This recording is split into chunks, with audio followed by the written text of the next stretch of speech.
Popsicle sticks race down the curb into the sewer. The next American hangman sketched. Right, I'm ready with the sound effects.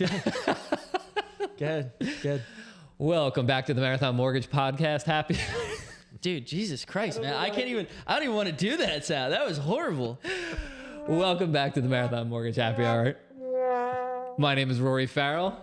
I'm Mike Witzak. And we have a special guest here. Please introduce yourself. Eric Rehling, how we doing? How we doing? Thank you for coming. Sorry about that nightmare there, Eric. Yeah. I'm a terrible intro guy. Yeah, We all have our strengths, right? That's right. You were doing well, too. I thought it was going... You were like, welcome back to the Marathon Mortgage Podcast. And then it just crumbled Faded quick. so quick. Anyway, sorry. All right, Eric. But yeah, thank you for coming. You are with... So I'm with Remax Ready in Conshohocken. Very cool. Right on 6th and Fayette. That's right. Local guys. Yeah, that's So, right. yeah. Right by the 7-Eleven. Can't miss it. There you go. And just a heads up, we're filming this back-to-back with this partner, Matt, because we're in the same clothes. We're not wearing the same clothes as a week ago. Yeah, so they say. Yeah. And we came underdressed, apparently. Dapper Dan over here. Suits make life easy. But you will know, you will notice maybe that we're wearing the same clothes, but we're not drinking the same beer. That's right. Right. So I brought the high end. get that Had to Miller bump Lite it out of up here. over Sorry, Matt. Matt, but we got to get your Miller Lite out of here. At this point, too, that's like the last 2 ounces of it. It's probably gross. I should probably...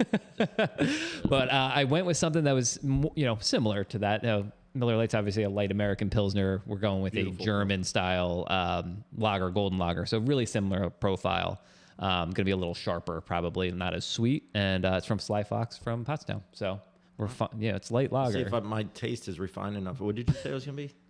It's going to be a little crisper, like less sweet. It's going to have those American Pilsners generally have corn, which make things that's like sweeter. apple cider.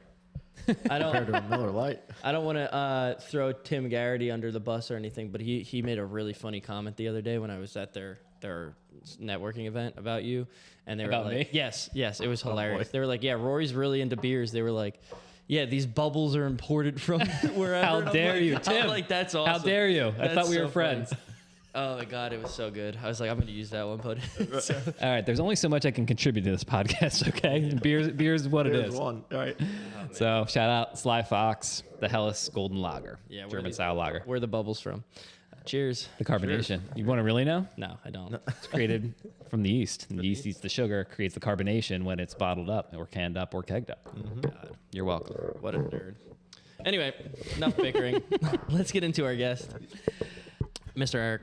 So a lot's been said about you on the previous podcast. All lies. Don't believe them. Yeah, Most of it was good, so. Yeah. Oh, all right. a lot. Well, then he's on that. point. A lot about an extra year in college or something. And Yeah, that's a lie. I told you it was a half a year, and that was to get a second major. It was a really important part. Oh, of my life. well, you go. he Yeah, left he off left the all part that. about the second major. The All second right, major Matt. was a huge leave out. It's fake there. news, Matt. Yeah. Never let the details get in the way of a good story. So What was this? What was the first and what was the second major? What were you? Finance and then marketing. I picked up really because it was supposed to be. When I was there, they played for the national championship 3 out of the 5 football seasons I was there. So Like, what can I pick up and make my Yeah. make my stay here a little longer? see if I can see another national championship. And that was Florida State, correct? That's Florida State. Are you aware of Bert Kreischer, Yeah. the comedian? Went to Florida Yeah, State. yeah. Went there for like 8 years. Yeah. Yeah. We call him doctor. That's how I got confused. My roommate legit was there. He may still be there, actually. I don't even know. And he's having the most fun out of all of us. He's not wearing a suit. I'm telling you that right now. 100%. He's wearing flip flops and a tank top. yeah, I had a buddy go to West Virginia, and I don't think he ever left. I don't think he's still done. So yeah, it's crazy. But He's dating his cousin down there now. It's a fun story. Nice. probably. Well, with that being said, anyway, so you went to Florida State University. Yep. You graduate from Florida State, 2 degrees, and then you're like, hey, from what Matt told us, he called you, and he's like, hey, let's get into real estate. That's what I want to do. How'd that? Was there a gap period there between that conversation and your Florida State 5th year? Yeah. Yeah, there was a slight gap. So he was in California because he graduated a little bit more on schedule. So he rolled out in the With summer. one major. Yeah, Let it be noted, one major. Slagger. It's big time slacker.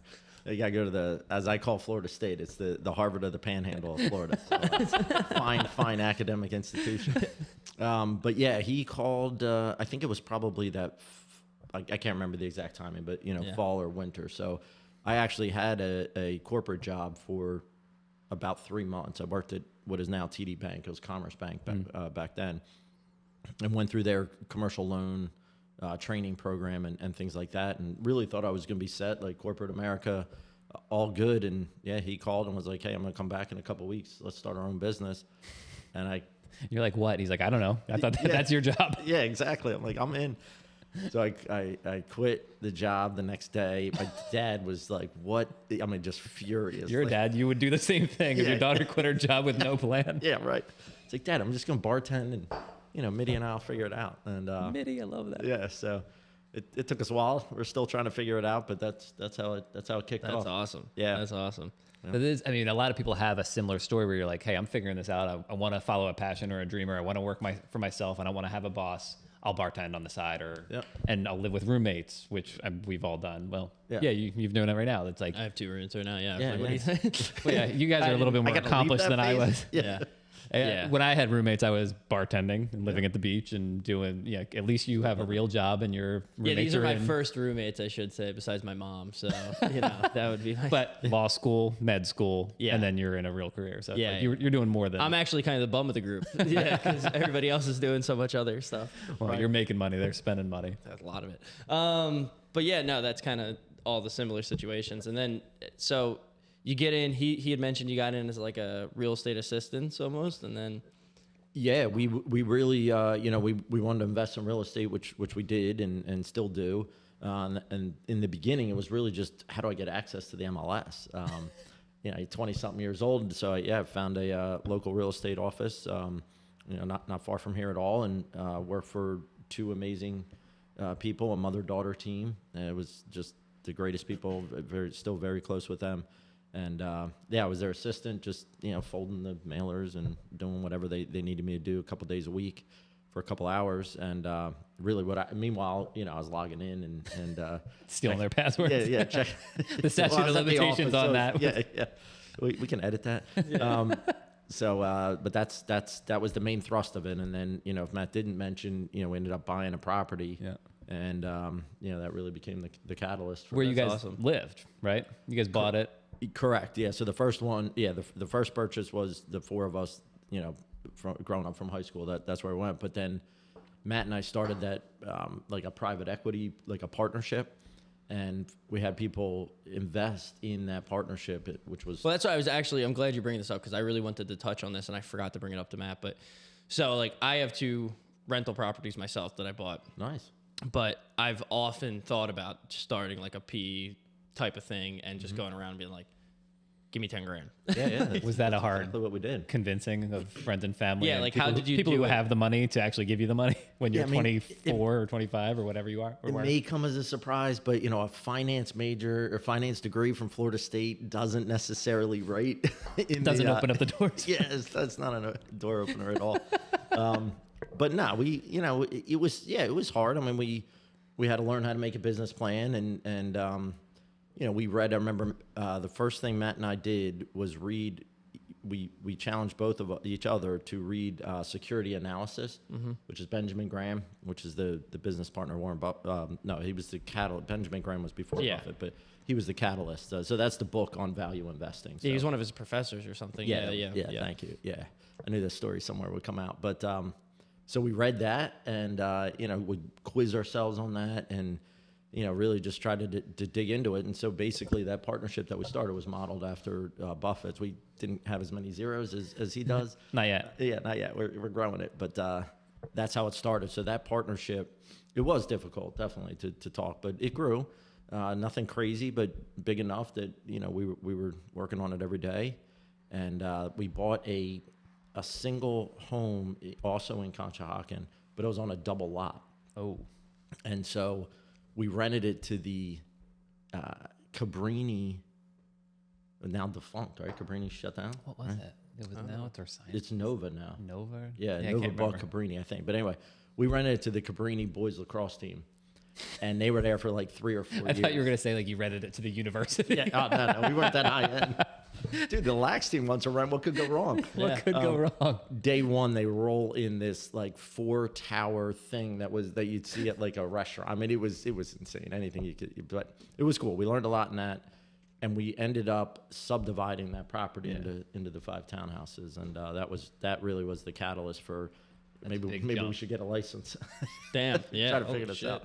Yeah. That's awesome. Yeah, I mean, when you run into those properties and you have the foresight to be like, all right, if I get this, I can subdivide it. It's going to be a pain in the ass, but we can do it. And then all of a sudden it's going to be worth 5 times what you bought it for. Yeah, it was Due to cool. appreciation and just doubling the value. Correct. Did Matt tell the story about that house? No. No. Just that you guys bought it and yeah.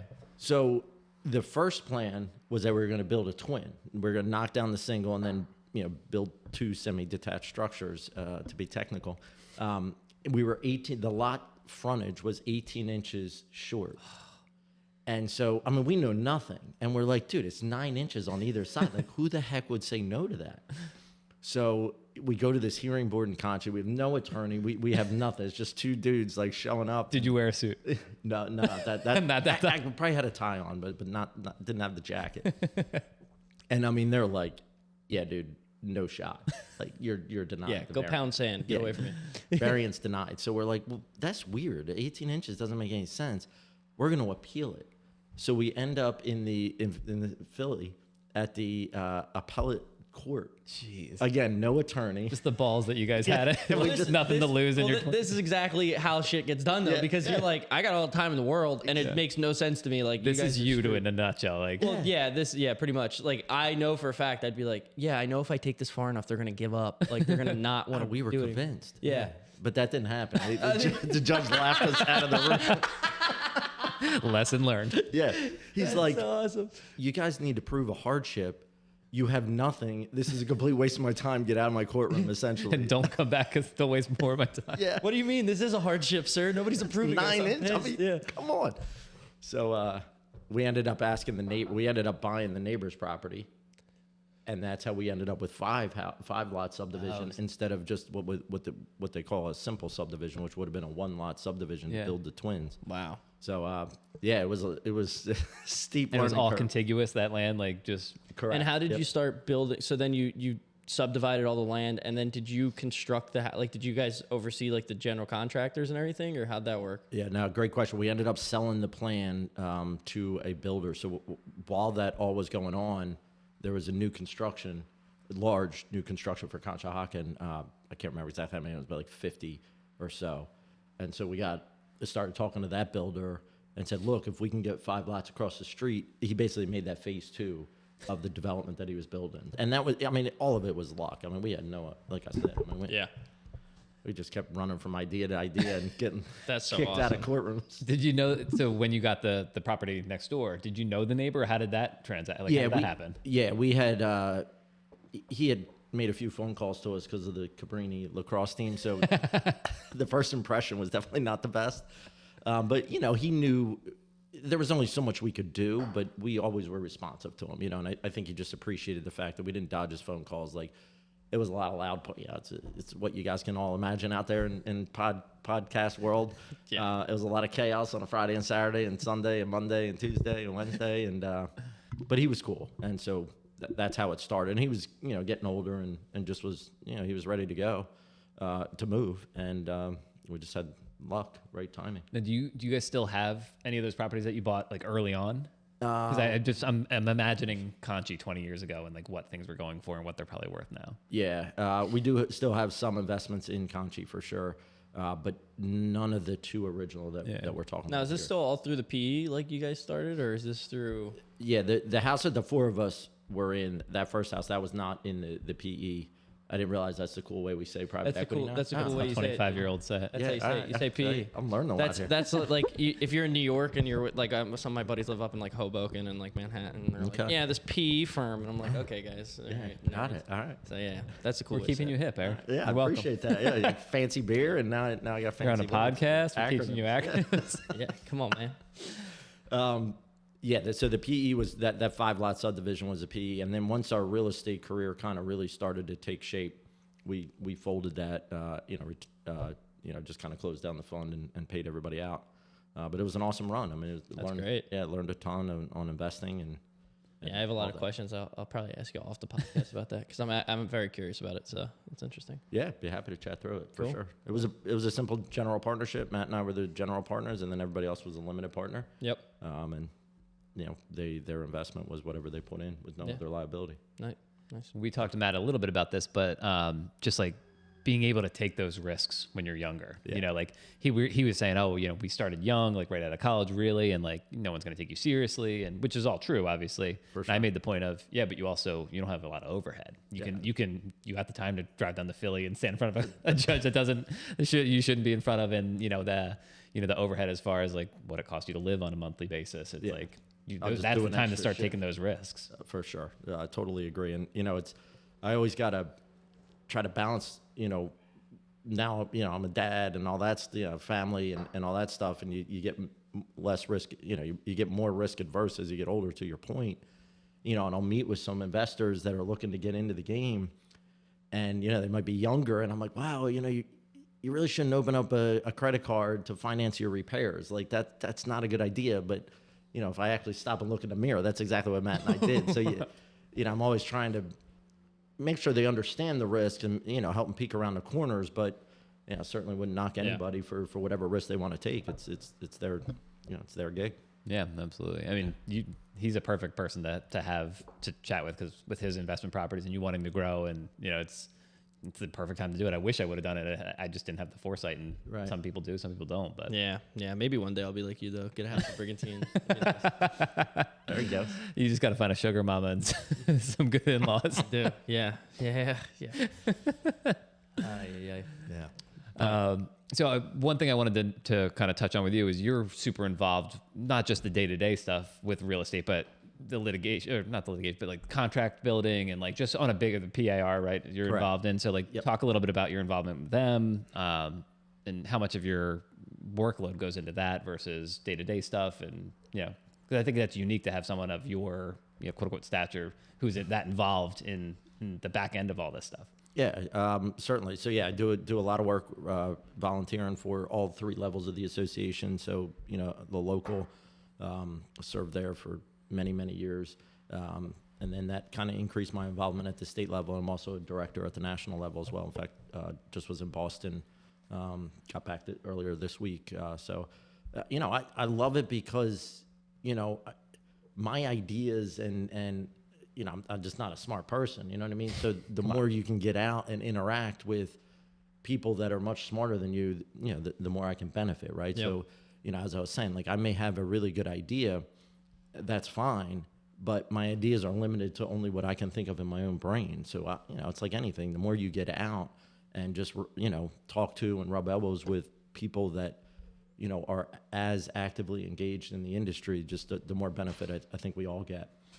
At the state level in particular, the involvement really was what you're talking about, the forms. So the first transaction that I had, I'll never forget. It was a nurse at CHOP and her fiance, and our agreement of sale has timelines, as most of you know, right? So the home inspection contingency, as we call it, is 15 days. Back then, it's 10 now. And I thought at least Florida State taught me how to count, but I didn't count it correctly on the agreement because I didn't read the agreement. And, I did a terrible job for them, in my opinion. They managed to get their deposit money back, but they were not entitled to the deposit money. The listing agent made it clear. And the sellers were just good people. So they fired me, which I deserved for sure. And, I spent like the next month. So Matt and I used to give each other homework, and you had to read one page of the agreement, and then if we had a commission coming in, we wouldn't release that commission to either of whatever settlement we had until we could, review and recite that page of the agreement of sale. And that got me involved at the local level and the state level, because our state association creates the forms. And I started to just drive up to Harrisburg, because they meet 3 times a year in Harrisburg to go over these forms. And it just gave me so much more confidence, obviously, because you start to understand, why is the form written that way? Why is this word in there? Like, what happened? Let me, just a deeper understanding, which helped me, do a much better job representing, the clients that I was, helping at the time. So That's I'd awesome. say probably the majority of agents probably aren't aware of like 90%. They know the fields they got to fill in, and then beyond that, until you run into an issue, Yep, that you're was not going to exactly learn, me. because you're not going to be forced to. Yeah. That's exactly right. And it was embarrassing. It was all that, but it was the best thing that happened to me, and I think that's really where I start to understand what it means to be a professional, in the industry, and what does that look like? And that's knowing the tools, which is the contracts. Yeah, and I think it's important that you learn from that too, though. You know what I mean? You didn't just take and go like, maybe I shouldn't do this, and then you took it and you made it into a big lesson for you. And it's like, obviously, to this day, it still bothers you. Oh yeah. So it's like it. Hopefully, they're not a listener. Oh, man, I don't know. What are their names, first and last? Yeah. Right. And if Follow you remember their socials, yeah. if you remember their socials, please.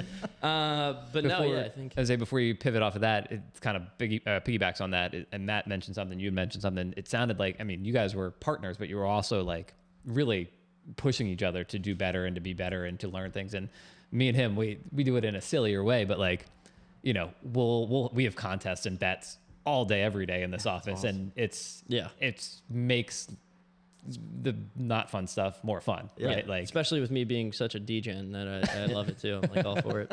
I just lost. in fact, today. he's got to read one of my Zillow reviews this afternoon. Yeah, Nice. I'm not happy about it On camera. Like on camera. I have to post it on social media. Oh, you lost a bet. Yeah. Yeah. We do a crossword puzzle every day. The mini. Well, crossword puzzle. he hammered. Today was like the best day to hammer me on a bet ever. Coming off the Eagles. Yeah, coming off the Eagles. I'm still probably drunk from last night. I got home at 2 a.m. I show up, and like the rules to the bet are, if a Zillow review comes in that day, we always do the New York Times mini crossword every day. We do it, and we go against each other for times. And if the review comes in that day, whoever wins the crossword, like if Rory gets a review and his time on the crossword's better than mine, I have to read his review on camera and post it. That's fantastic. So I get in today and he's like, I got a review. By the way, my time on the crossword's 1 minute and 20 seconds. And You're I'm like, what's 1A again? yeah. And I'm like, Am I going down across? I'm like, shit, dude. Yeah, so I'm like, oh my God. I think I did it in like 129. And I was like, and I was like, oh my God. No, it took you longer than that. Yeah, I just revealed it. I just finished it. It's not done. So anyway, keep an eye on for my Instagram on that. I like it. That's Sorry, but yeah, that's how we push each other to be better. But Yeah. It's silly, but it is like to have a healthy competition and a supportive competition. It's like it makes you grow and it makes you want to work harder. It makes you want to prove yourself and just be better. Yeah. I mean, Matt was he was a 4-year student college athlete, at Bucknell as a wrestler. I was he He didn't mention that. Yeah, he's No. amazing wrestler, amazing athlete. I would have loved to talk to him about that. That's so funny. And I was a wrestler also in high school, except I didn't get a scholarship because Matt and I are the same height and the same weight and have been since pretty much second grade. And he beat he beat me up pretty good in the years that I was wrestling. And so I say he earned his scholarship because I was his wrestling. That's so He funny. should have kicked you back something, right? Like a 10% or something. Yeah, I'm waiting on that. What weight class were you guys in? At that time I was 103. Holy as a, shit. Yeah, as a freshman, 112. And then I had to stop wrestling after sophomore year, but I think Matt may have maxed out at 119. Wow. Oh, you guys are little dudes. I hated wrestling little guys like that. Like, he's so quick. I hated it so much. I don't think everyone accused me of being quick, but yeah. Maybe No, Matt. I Maybe understand. Matt was quick. Yeah, maybe Matt. Yeah. No, I'll give yeah, it to him. very. I did not like it. turd. That's awesome. I had no idea. Yeah. So we've had that competition, healthy competition, forever. But I agree. It breaks it up. We had those agreements that we used to read. And then one other story I'll share is when I was bartending, I used to bartend at the Boathouse, and one of the guys that used to come in every Saturday night, drank Amstel Light, I'll leave him nameless, but he owned a car dealership, but multiple car dealerships in our area. And just an amazing, learned so much from him. And one of the things, he was unbelievable in his recall of the make and model of a car if you bought it from his dealership. Like, No way. Like, clearly he studied it. Like, I bought a car from him, and I mean, without fail, he knew the color, the year, and the model of the car. And he'd always come in, and that was his first question.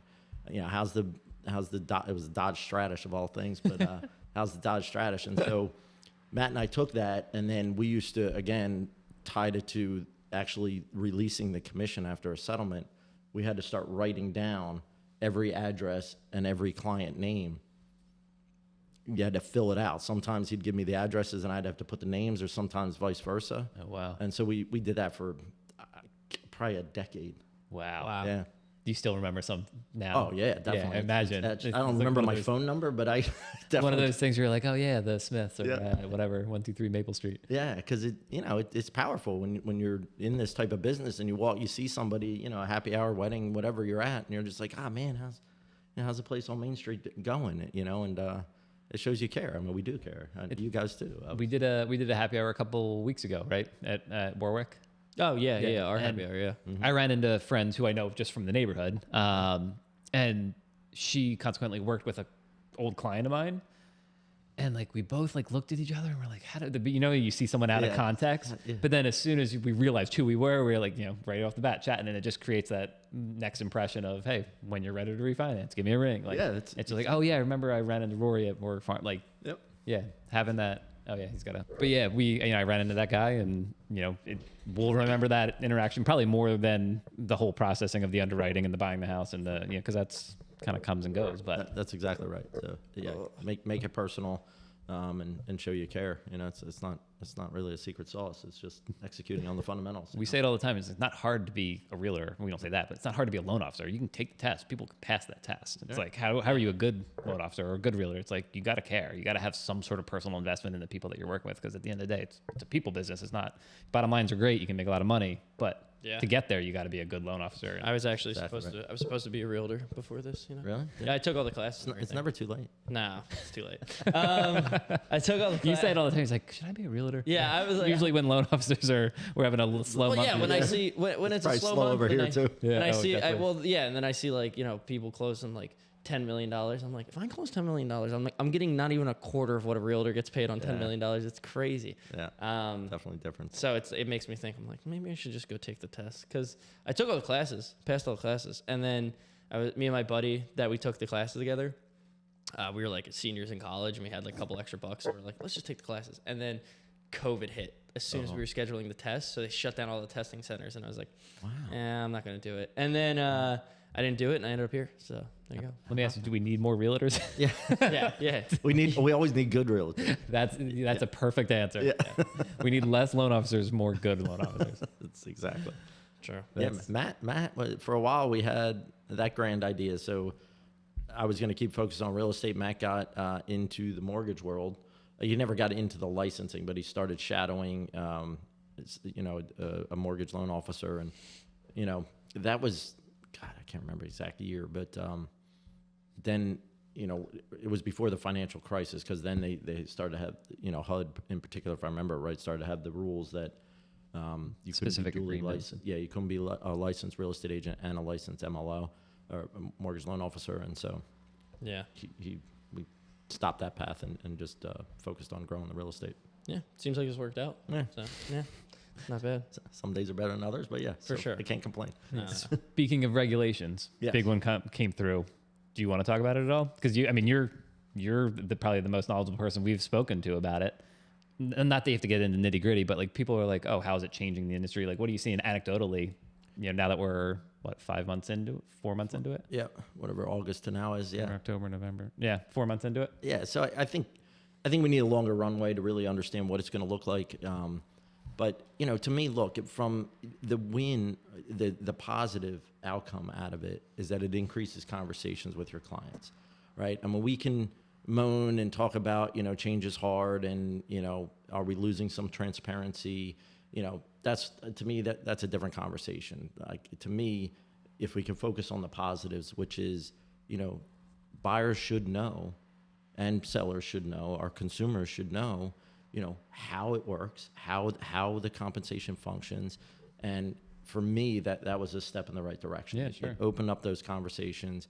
Now the buyer is signing so the two main changes, just in case folks don't know, is, before touring a home, the agent and the buyer have to sign a written agreement prior to touring the home. And in that written agreement is a compensation field, and they're going to open up that conversation like, hey, this is how much I intend to make. When I'm standing there talking to them, I don't know exactly how I'm going to make it. We might negotiate it. There's many different paths that we can go down. But as the buyer, as the consumer, you should know that this is what I'm going to make. And if I can't get it from any other source, it's going to come from you. Yep. So I think that's a positive step. I really believe that. The second part of the main part of the settlement is that the compensation fields in the MLS were removed. So now you don't, it always was negotiable, but now, as an agent or a member of the MLS, I don't know just by logging into the MLS whether that seller or listing agent is offering compensation. Yep. So, that part, I think we're still, trying to figure out what the most efficient way is, to have those conversations, fearful that it doesn't negatively impact our more vulnerable populations who might not be in a position to pay for representation. So we got to keep an eye on that kind of stuff. But on the whole, I think 4 months in, it's just a little early to really know, has this fundamentally changed, right? Because you're changing habits, and that takes time. Sure. For the consumers and the agents involved. And so, I haven't seen any major trend lines yet, but that doesn't surprise me. It's like the sun came up on August 18th, and you had to keep working if this is the job you wanted. And you just you start to have those conversations and just make it a part of your workflow.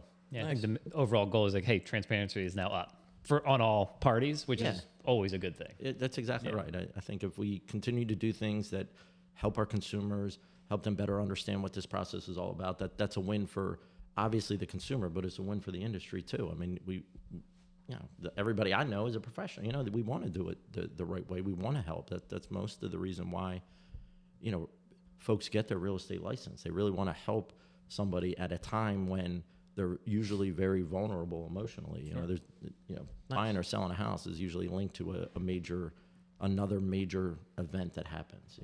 Whether it's graduating, marriage, or some of the not so fun things that happens in life. So, I think that part's a step in the right direction. For sure. I think it goes back to what we said just right before this is more good agents, more like the shadier ones were the ones that are probably taking advantage of this the whole time anyway. And it's going to weed out those people, or at least force them to become better. It was similar to a lot of we have a ton of regulations in our industry. It's like, sure. Like trade, when all that came down. It was all for, and it was for the consumer, right? Like same thing with, all like the fair credit and all that stuff. Like it's for to protect the consumer. Because we know it as good as anyone, like especially first time home buyers, they're calling it, you have to really blindly trust something. You don't have time to know all the rules and like to figure out whether you're being scammed. So, it just goes back to being, a good, honest loan officer and being transparent. And we have it all the time. Like where people are like, oh, thank you for like talking me through that. Like I understand it so much more now. And, at the end of the day, we're confident in who we are and how we run our business. So I'm always honest with people. I'm like, yeah, go shop, come back. Let's talk about the loan estimate that you get from somewhere else. Let's go through it line by line. Mm-hmm. And we've said it in the past, they're a better deal. Yeah. So if you feel comfortable with that personally with that loan officer, go for it, Right. And 9 times out of 10. 9 times out of 10, we're like, this place sucks. Don't use X, Y, and you got it from here? Yeah, go make an offer with that. Let me know how it goes. Right. But it just comes down to the transparency and like making us all elevate to be better for the clients. So one of my favorite ones is like, oh yeah, I can give you this rate and charge you all those points if you want me to. Like if you want to pay $20,000, no problem. Yeah, but the rate's better. I'm like, yeah, it is. You're right. Yeah, you're right. That Actually, is true. matter of fact, I'll give you an eighth lower in rate. Let's pay the same fees. I'll give you an eighth lower in rate.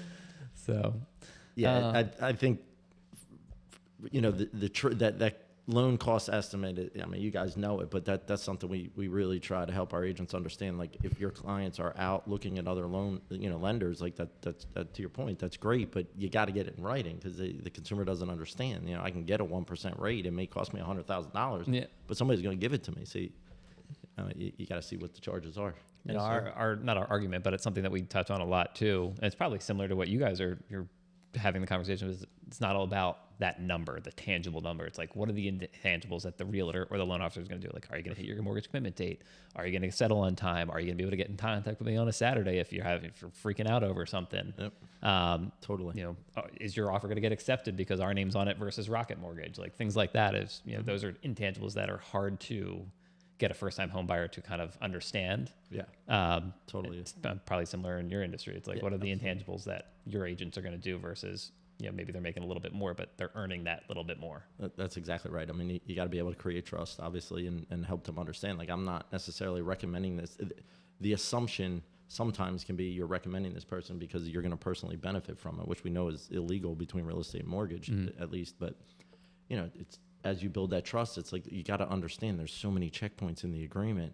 If you don't have a true partner, that's on the mortgage side in this situation, that low rate's all for naught because you never got to the settlement Yeah, table exactly. because the seller kicked you out of the deal because the mortgage company wasn't on time. So Yeah. totally agreed. We try hard to educate on that, on all aspects of what they got to, what the process looks like. It's hard now too because everyone's pinching pennies. But Yeah. It's the way everything is, but how much more expensive everything is from groceries and everything. But housing and For sure. the down payment you got to come up with to have a competitive offer. It's like people are really It's crazy. worried about it, which I get. Yeah, I think it was, God, I can't remember the percentage, but I know in 2024, it was the highest percentage of cash buyers on record. I get since it, they've been- since they've been starting the stats, which I think go back to the late 80s, early 90s. I can't remember, but the percentage was nuts. Yeah, I mean, we have this program where we can kind of see, it's not perfect, but we can kind of see like realtors production, loan officers production, who they're using for their lending, and half the time now it's just no lender. Yeah. It's like they might come back and get a cash out refi down the line, but it's like a lot of them are no lender anymore. Yeah, They're just people. I don't know where people are getting money, but Yeah. Wish I knew. Yeah, same. Wasn't from the PE. PEs. Yeah. There you go. I think that's a perfect segue into. Do you have a win? Anything you want to like talk about? I don't think I ran him through. Oh, come on. Well, typically, if Mike did his job, we do a win. And ending on a positive note. It could be family related. It could be real estate related. It could be industry related. Whatever. Yeah, we got to win. There's always a win. There's always a win. Got to stay positive. That's right. Wow. That win. So as I'm saying it, that win, I'm going to go with 2 kids in National Honor Society. Had the little induction or whatever it's called ceremony this week. So that's pretty awesome. cool. That is cool. Congratulations. For all the stress they put me through, at least I could get a smile on my face. You're doing a for good for job. couple hours. Well, Yeah. you don't know how you did it, but you did a good job. Exactly. I'll take the credit for sure. That's awesome, man. Congrats. That's very cool. Yeah. Yeah. I mean, it's so easy, not easy, but we all love our kids. It's like, it's easy to think about wins. Well, Yeah. overall. Yes. Yeah. I'm kidding. My kid slept in a big boy bed last night for the first time. Nice. Win. Yeah. And he didn't get up. Wow, that is a win. Win. Yeah. Went to That's bed. huge. I slept on my big boy bed last night. Win. Albeit he was And the fully Eagles clothed. got to win. Yeah. Yeah, and I didn't even pee myself last night. I got the whole Big night. win. Did you Big brush win. your teeth before you went to bed, buddy? Probably.